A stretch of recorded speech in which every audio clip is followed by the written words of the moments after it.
Hello, ladies and gentlemen, and welcome back to the Ultimate Doctor Who Marathon. This is a show where I take a look at every classic Doctor Who story, plus a bunch of big finished audio dramas, one episode a day, 7 days a week, and today, on the 10th of April, 2019, we are beginning a look at the fourth story in the fourth series of Fourth Doctor Adventures, Deathmatch, written by Matt Fitton. Now, what is interesting, at least to me, about Deathmatch, and the offset is that as a story, for all our characters, a couple of weeks have passed. The Doctor's been traveling on his own, and so what strikes out as amazing is the opening. You really feel bad for Tom Baker as the Doctor. He really only has K9 to talk to, and that's honestly not a good position for this Doctor to be in. Not because of any sort of inherent danger, like, say, Tennant and Smith would be implied to have, even if that wasn't regularly done. But he's just bored, and K9's not the most fun conversation. K9 takes things far too literally because K9's a robot dog. He's not, a human companion. He's not, he's not Leela. The Doctor misses his noble savage. He misses his best friend. And it's something like that really, Matt Fitton really plays off of the fear that the Doctor, just isn't up for it anymore. Like that, maybe it's time for him to settle down just a little bit early on in the episode. But that's all prologue to actually the plot. The plot of Deathmatch is interesting.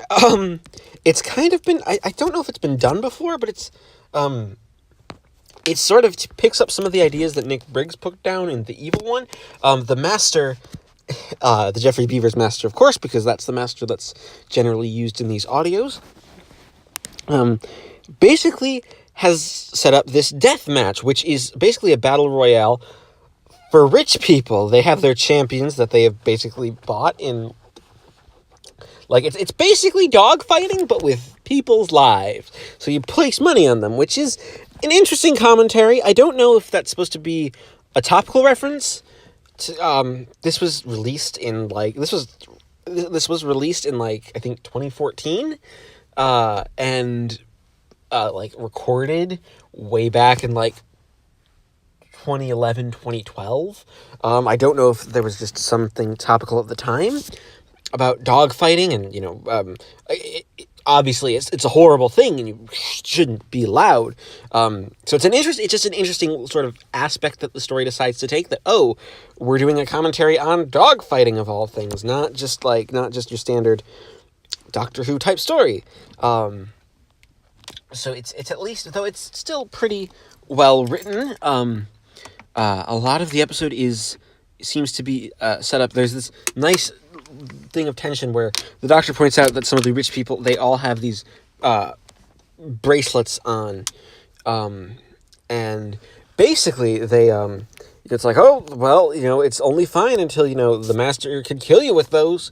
And of course the cliffhanger is the Master starts killing people with the bracelets, which is a good cliffhanger. It's really solid. I will say there's a couple of misleading things. On the cover, it seems that Leela is fighting in the deathmatch. She hasn't done that yet. She's just trying to escape. She's not actually a prisoner here. This is because the Doctor gets involved because Marshall, Leela's boyfriend, I guess. Yeah, I guess they're a couple. They're a couple. They fell in love. Basically gives him an SOS because it's like, hey, we need you. The Master's not dead. And he's got this whole death match scheme going. So basically they're calling in the Doctor for help. Which is a good start to the story. And oddly enough, a lot of the fun of the story, we don't actually get the Doctor and Leela's reunion in this first episode. It's something that Matt Fitton, I guess, saves for later, which I think is really interesting. Because, oddly enough, these two episodes could there's the space in between this and Requiem for the Rocketmen that, you could potentially have had more adventures with the Doctor just being on his own here. There's a nice little gap. And with that nice little gap comes just sort of, some interesting ideas to, how do we want to fill it, or do we, want to leave it the way it is, or, there are just a bunch of choices. Now, what is most interesting about Deathmatch is, oddly enough, Tom Baker spends a lot of, as the Doctor, spends a lot of his time socializing with the rich, and that is actually a really fun element for Tom Baker to play off of. He really knows how to play against the idle rich as just sort of like making them seem like they are fools of themselves. Just because, that's, he does that the best. He's sort of like, yeah, you're trusting the master not to kill you, even though you've given him basically every reason to kill you. As soon as you step out of line, I'm sorry, you're very probably going to die, and there's nothing I can do about it. I'm not here to save your life. It's very blunt from the Doctor, but it's very poignant and almost necessary to really go home, to really push home where the story is going and what everything means. Now, that being said, there are some issues I have with the story. First off, at 38 minutes, a lot of it actually starts to drag. It's weird. It seems like, because this could easily be a full hour-long story that you don't need to drag, but there are just some scenes that it takes a long while to get going, and there are points where I think the sound design, the music almost transitions, and like the scene transitions take too long. Like, and by too long I mean like over 2 seconds. Like it's more than just a quick little music cue to transition the scene. It's almost like a full line of music has been played, which is just a little off for a Big Finish production. It's really weird. There's also we don't actually get to see much of the deathmatch, which is kind of weird because this first episode is building off deathmatch as an idea that you should. You should probably get a little bit of what you expect in this first part. There's very little. There's some nice, hunting moments with Leela, but other than that, not actually a lot of the deathmatch itself is featured. But other than that, it's a great start. It's a good start. A solid episode. Really to give, this fourth story in the Fourth Doctor series of Fourth Doctor Adventures, a nice, good start, a good sense of, okay, this is where we're probably going with this. Please enjoy. So I'm going to give Deathmatch Part 1 a 7 out of 10. It is the 11th of April, 2019, and I just finished listening to Part 2 of Deathmatch. Now, Part 2 of Deathmatch is incredibly interesting in the fact that, like Part 1, there isn't actually much Deathmatch because a lot of the big cliffhanger moment was the deathmatch is now last man standing, Battle Royale, everyone's gonna die. Big, bombastic, Matt Fitton cliffhanger, which was excellently executed. Nice alliteration. And you really gave you the stakes. Let us go in. Bam. Part 2, the biggest deathmatch is Leela and Marshall versus the Crimson Knight character on the cover, which is great. Spoiler alert, Marshall dies. That was at the very end of the episode, and I'm bringing this up now because this is probably the most effective part of the story. It built up a relationship that was very believable in a very short amount of time, and then watched it fail twice as quickly. Something like this now, this is going to be important to remember when we eventually talk about the story that Leela actually exits on, the Invasion of Time, hopefully in about a month or so, a little over that from now. But now I bring this up because with this story, you have Leela's heart broken, and the highlight of the episode is Louise Jameson playing someone who's completely brokenhearted and broken down. And oddly enough, now she's traveling with the Doctor almost for comfort. It's this really good mid-season two-parter. Now, this isn't actually the theme of the season. This is mainly the theme of the story. So, the rest of this is just sort of her journey to heal. So it's just a really interesting setup for what could be the rest of the season. That if Big Finish chooses to go in this direction, you could really follow Leela as she realizes, it's time she needs to start to heal and be able to love again. She declares at the end she'll never be able to love again, which is, if you're a fan of Doctor Who and you know how Leela exits, is just false. Patently false. She falls in love a second time to Andred in Invasion of Time. So it's really setting up that this almost vulnerable side of Leela, which is like, I need to keep traveling. So, the doctor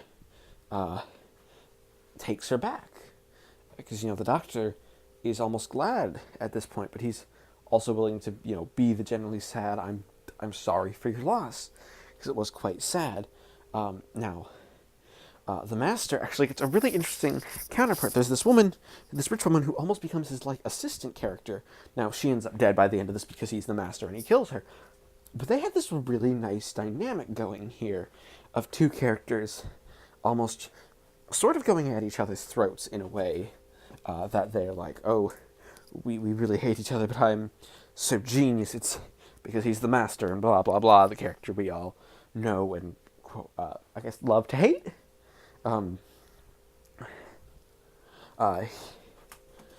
He's a fun little twist of words and fates that really give you a good sense of who the master is as a character, who all these characters are, and how they work well together overall. Because you have the big finale with Leela and her arc, but again, both these episodes have similar problems.